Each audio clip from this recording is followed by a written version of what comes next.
So, hello, good morning. Araw ng Biyernes.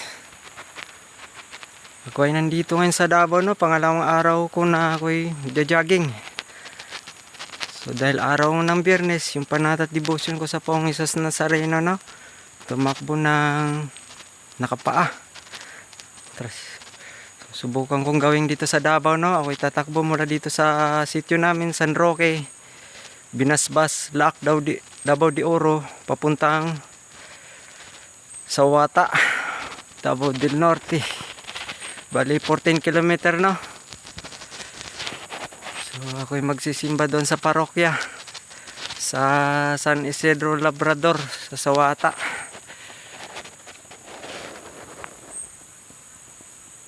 So, ayan, nakapao, no?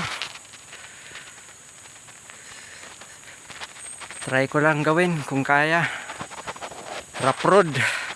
Medyo masakit nga lang, no? Pero sa tingin ko kaya, no? Sa biyaya, tulong ng Panginoon. So let's go na ako. 7K papunta, pabalik 7K, 14K lahat, no?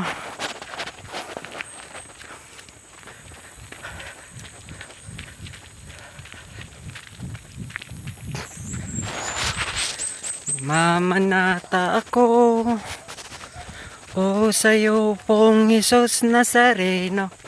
Talento ko sa pagtakbo ay aking ialay sa'yo.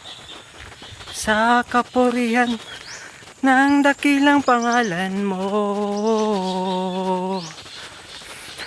mamanata ako, o sa'yo Pong Jesus Nazareno.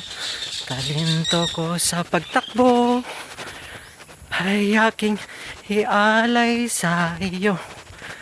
Sa kapurihan ng dakilang pangalan mo. Glory to Lord God. Glory to Christ Jesus. Salamat sa talento, Lord, at pagkakataon na yung kalob na makatakbo ako dito sa Davao, sa probinsya namin.